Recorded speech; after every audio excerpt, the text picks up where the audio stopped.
Hi, today I will show you how to create a skirt from a rectangle with no cutting of the fabric.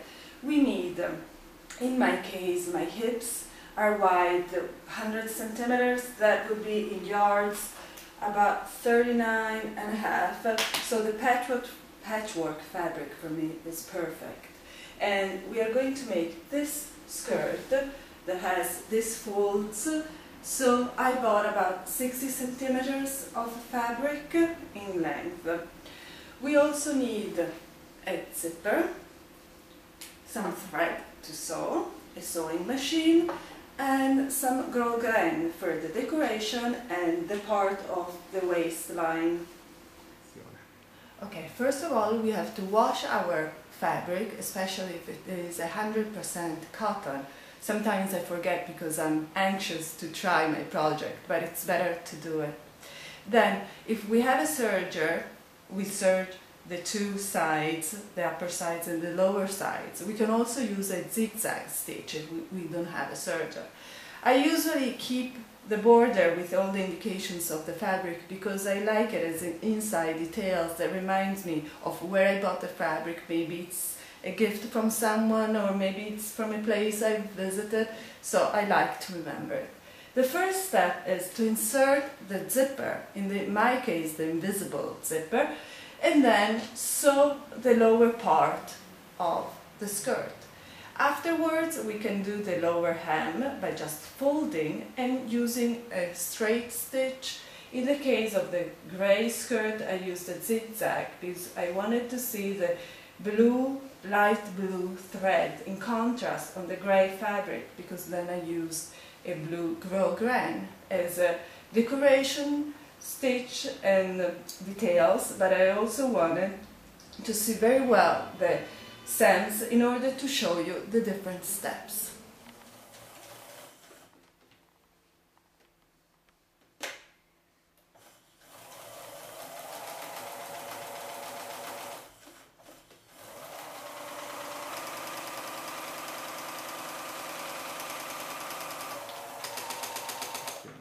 Okay, now I will show you how to create the body, the form of the skirt.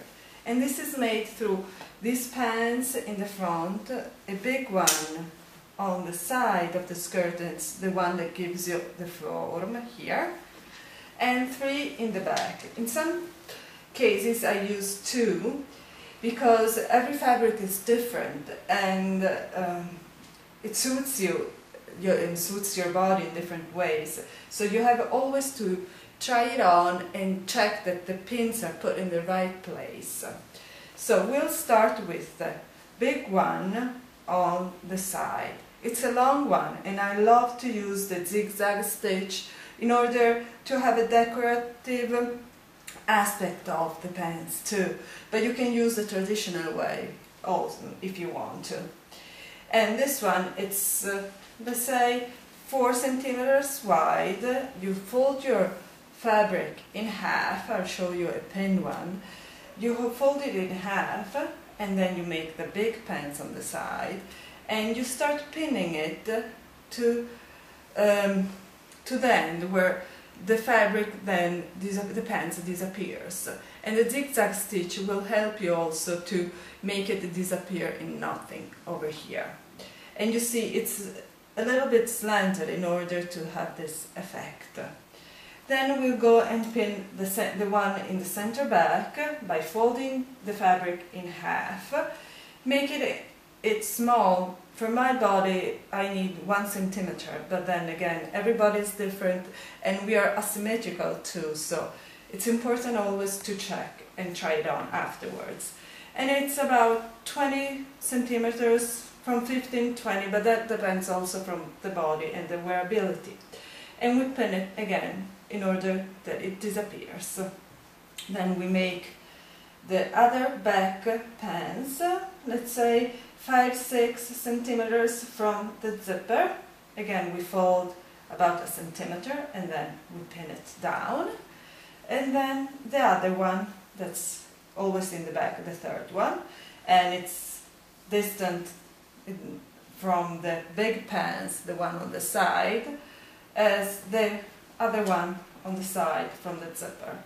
And then we make a front one that can be again about 15-20 centimeters long. In my case I folded about a centimeter as the other three in the back, and then I put it in the same distance as the one in the back, so they are symmetrical to the zipper. But then you can choose to add another one if you need here, or on the side next to the big one here. Now we'll try it on and see if all the pins are in the right place or we need to change something.